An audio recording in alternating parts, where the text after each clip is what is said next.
These graceful flamingos are painted with cadmium red and Prussian blue.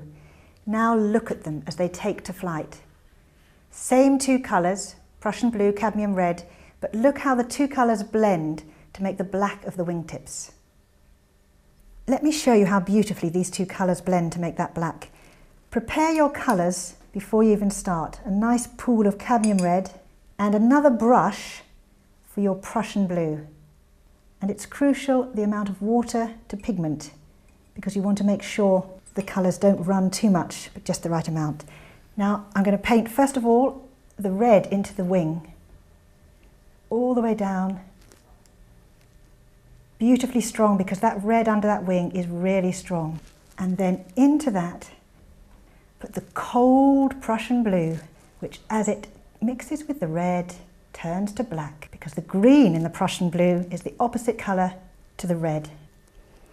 Same with the other wing, red all the way, and then the Prussian blue, get that nice wingtip. Now the back of this elephant is going to be brought out by these elephants coming up behind as they come down to water. And so we need to shape the actual shape of the elephant in the foreground is more important to us than actually what the elephants are doing in the background. So it's more important that we get this shape right than that we get the tangle of bodies behind. We can barely see what's going on in the photograph here.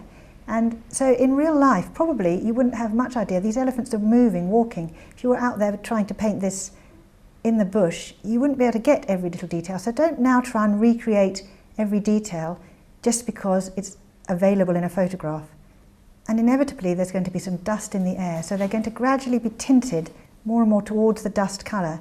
So take advantage of that in the colour. You can always start with a more glowing colour. You can always dull a painting down. You can't brighten it up.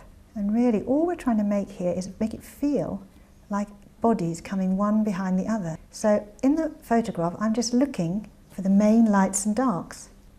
The accuracy of the background is not as important. It's more important to get a nice loose confident feeling brush stroke.